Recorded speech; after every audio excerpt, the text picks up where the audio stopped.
Hi everybody, welcome to Cyberpunk 2077 on my Xbox Series S, and having just spent 50 hours in the game completing the main story mission, I thought it might be a good idea to kind of do a really quick beginner's guide, sort of the things that I've kind of learnt sort of playing the game. Now, I'm no expert, but some of these things may well help you with your playthrough. Here we are back in V's rather natty little apartment. So, without further ado, let's get started with the story. The story of Cyberpunk 2077 is really confusing, and it's very difficult to keep a track of all the different corporations and characters and fixers, missions and everything that are going on. So make sure that you go into, obviously you've got your journal, which gives you things like your jobs, your side jobs and your gigs that you can work your way through, but also have a look at the database. And there is loads of information here, especially on the world.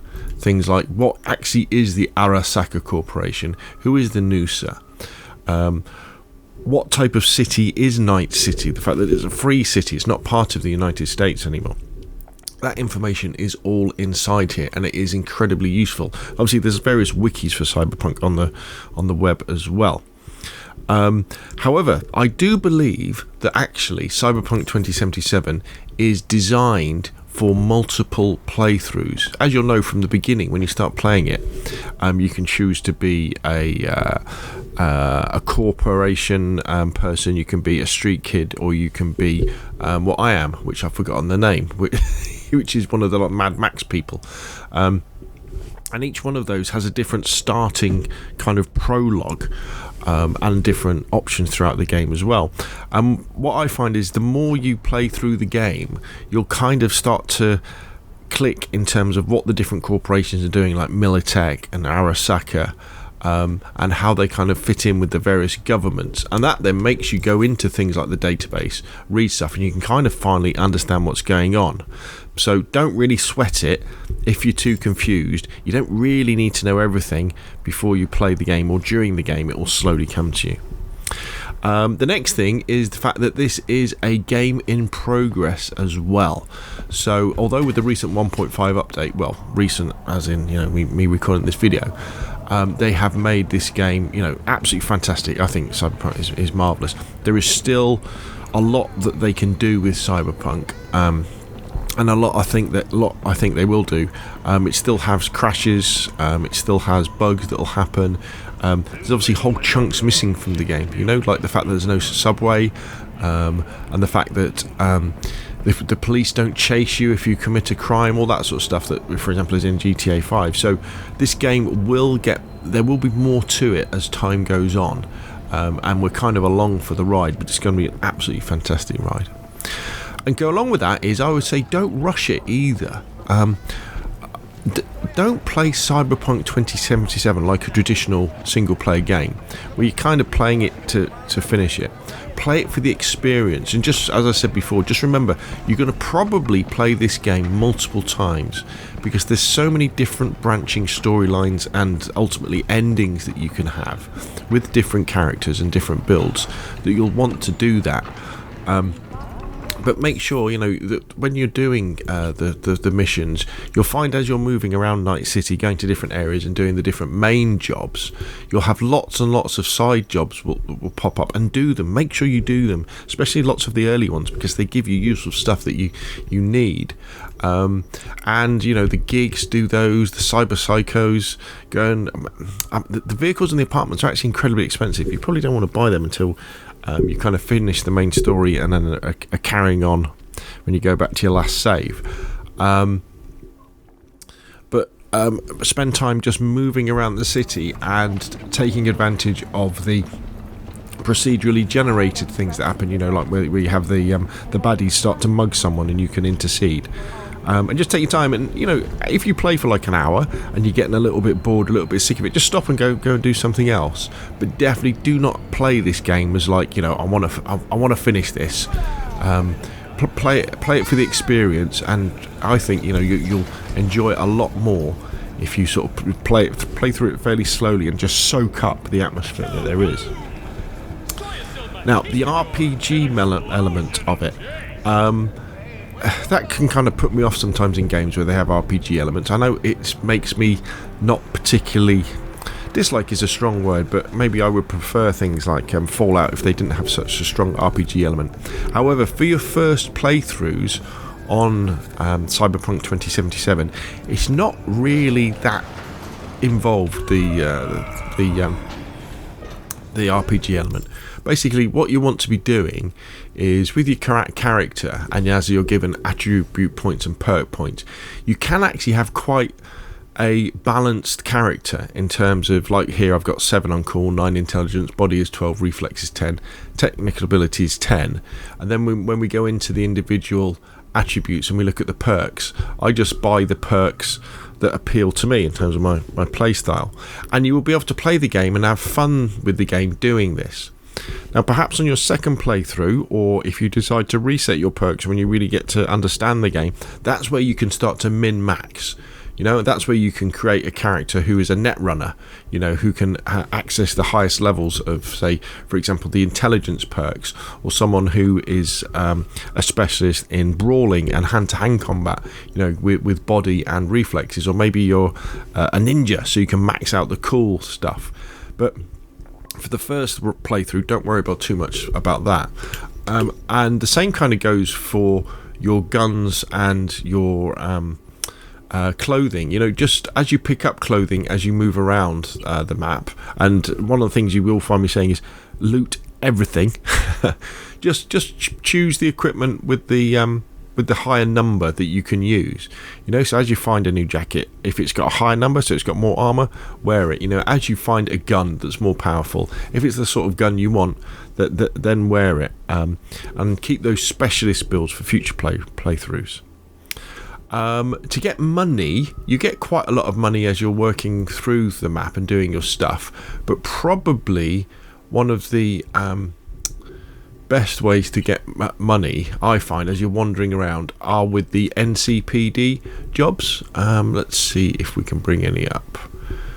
So the Night City Police Department, NCPD jobs, are the ones that as you're moving around the map, you'll see the... See in the top right hand corner, you'll see the little NCPD blue icon appear, and that means that there's a mugging going along or some sort of crime has been committed, and then you can get involved in those, shoot the bad guys. There's normally some critical evidence that you take, and then the NCPD will give you some credits, and you'll get some stuffer as well.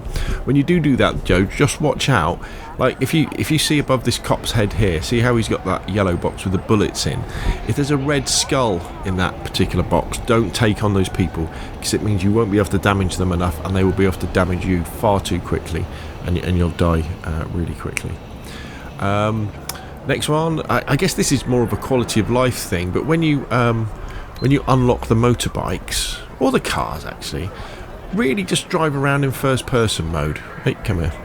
Because it is so much more immersive. Because I know you can change the camera and you can ride around like this, can't you? But honestly, keep to first person. It is so much better. Perhaps only go to third person when you're doing a mission that involves fast driving. Then by all means go to third person. But all the rest of the time, just keep it in first person. It is absolutely amazing. And then, you know, the other thing I'd say is, as soon as you get the motorbikes, just use the motorbikes to move around the map, because they are so much better than the cars in terms of how they handle and how you can whiz between the different types of traffic. Now, we talked about looting everything, didn't we? So if you loot everything, you'll end up with lots of stuff. And so what this means is I tend to do this at the end of a play session. So when I've been playing for like 45 minutes, I'll then go in my inventory, go to the weapons first, just go to the bottom, and what you see is where they've got a red down arrow, it means they're not very powerful, and if they've got a green up arrows, it means they're more powerful than the particular weapon. Just remember that really relates to things like damage per second. So yes, although this shotgun here is more powerful than my assault rifle, the assault rifle's a better sort of weapon because of the way that it fires.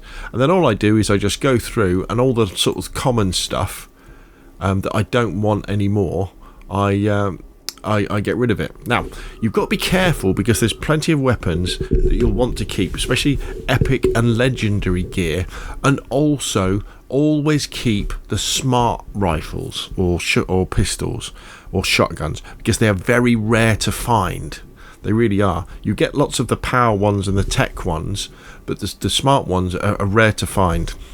But all the other stuff, see, there's a smart pistol I want to keep there. So a power shotgun, so I just disassemble that, and I disassemble almost everything apart from smart stuff, and then it's tends to be legendary and iconic stuff I always keep, and then I transfer that to my stash, because all of the guns, when you've got enough stuff, you can upgrade them.